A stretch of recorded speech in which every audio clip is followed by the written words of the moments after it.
Welcome to India. When I was 15 years old, I won the school declamation contest by memorizing a speech by Winston Churchill. My English teachers were mighty impressed as I could mimic a great leader word by word. If you were to ask any ordinary Indian about Churchill, he would think Churchill was a great guy, and for a long time it seems we've been kept in dark. Our textbooks romanticize him and his contributions during the Second World War. It's time we change that. Glorifying Winston Churchill is not new. He's been viewed as one of the greatest personalities of 20th century. He was awarded the Nobel Prize for Literature in 1953. In the same year, he was also knighted. In fact, a nationwide poll conducted by BBC in 2002 saw Winston Churchill being voted as the greatest Briton ever. There is a growing voice of dissent against the greatness of his legend in the Commonwealth. Meet the chief dissident among them, our very own Shashi Tharoor.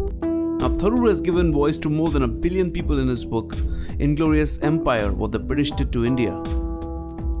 And one of Shashi Tharoor's biggest targets has been Sir Winston Churchill. But we'll come to that in a while. Here are a few, if not all, the reasons why Winston Churchill might be considered as a supervillain. Number 1. Winston Churchill was a racist. Churchill believed in the idea of racial supremacy, of racial hierarchy. In a testimony that he gave to the Palestine Royal Commission in 1937, he commented on how it is wrong to assume the full rights for an indigenous race in claiming their own country. Look at what he had to say on the matter. I do not agree that a dog in a manger has the final right to the manger, even though he may have lain there for a very long time. I do not admit that right. I do not admit, for instance, that a great wrong has been done to the Red Indians of America or the black people of Australia. I do not admit that a wrong has been done to these people, but the fact that a stronger race, a higher grade race, a more worldly wise race, to put it that way, has come in and taken their place. In Churchill's view, white Protestant Christians like himself were on top, above the white Catholics, while Indians were just slightly higher than the Africans. He believed that Britons like him were the apex race in the socio-racial Darwinian hierarchy. Churchill also believed in the concept of eugenics. Eugenics is the philosophy and social movement that argues that it is possible to improve the human race and society by encouraging reproduction by people or populations with desirable traits and discouraging reproduction by people with undesirable traits. It's just like breeding dogs. This idea was used by the Nazis to try and wipe out the indigenous populations because they thought the Aryan race was the master race. Point number 2. Churchill and the British government ran their own concentration camps in Kenya. In her book, Britain's Gulag, The Brutal End of the Empire, Caroline Elkins writes about how the British suppressed the Mau Mau agitation.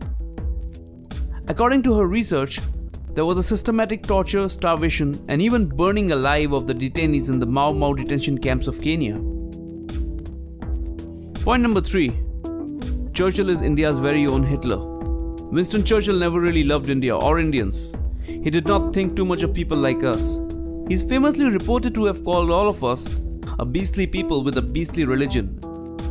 And thanks to Churchill, some 40 lakh Bengalis starved to death in the 1943 famine. At this point, I'll just let Shashi Tharoor do the talking.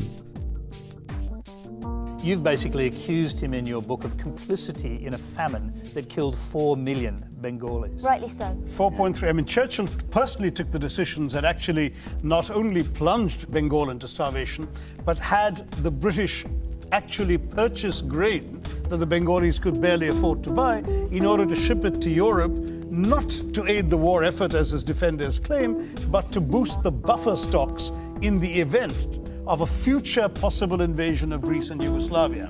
People started dying, and Churchill said, well, it's all their fault anyway for breeding like rabbits. He said, I hate the Indians, they're a beastly people with a beastly religion.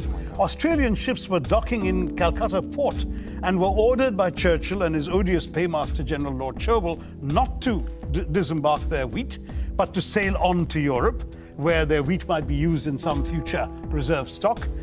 On top of that, when conscience-stricken British officials... Yes, I was going to say, did Churchill know people were dying? Yes, the conscience-stricken British officials are constantly sending memoranda to the Prime Minister personally, because it was his decision, saying that people were dying literally on the streets. And all Churchill could bring himself to do was write peevishly on the side of the file, "Why hasn't Gandhi died yet?" Wow. And this is the man the British want us to hail as an apostle of freedom and democracy, when he has as much blood on his hands as some of the worst genocidal dictators of the 20th century.